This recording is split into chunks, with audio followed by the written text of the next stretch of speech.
In today's video, I'm going to teach you how to use game capture in OBS Studio. Game capture is the most efficient way to capture gameplay in OBS because it hooks directly into the game, offering better performance than capturing your entire screen. Let's get you set up smoothly and fix the most common issues along the way. Start by opening OBS Studio. Look at the bottom of the main window for the sources box. Click the plus icon, choose Game Capture, and confirm by clicking OK. You can rename the source if you like to keep your scene organized, but the default name works fine too. Next, open the settings for that new source by double-clicking it in the sources list. This brings up the properties window where you control how OBS grabs your game.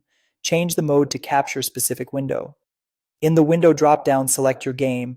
It helps to have the game already running so it appears in the list. If you don't see it, bring the game to the foreground once, then come back to OBS and check the dropdown again. If you're seeing a black screen instead of gameplay, don't worry, this is common.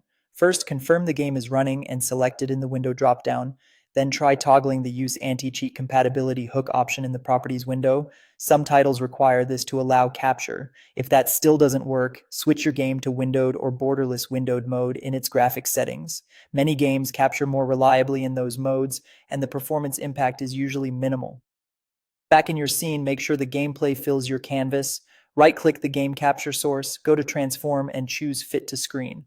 This snaps the source to your canvas size so you don't end up with black borders or a cropped image.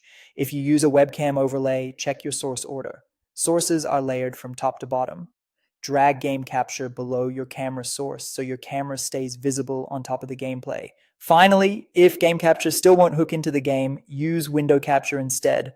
Add a new source the same way you did before, choose window capture, and select the game window. It's not quite as efficient as game capture, but it's a reliable fallback when certain games block direct capture. That's it. With these settings dialed in, you're ready to capture smooth gameplay in OBS Studio and avoid the usual black screen headaches.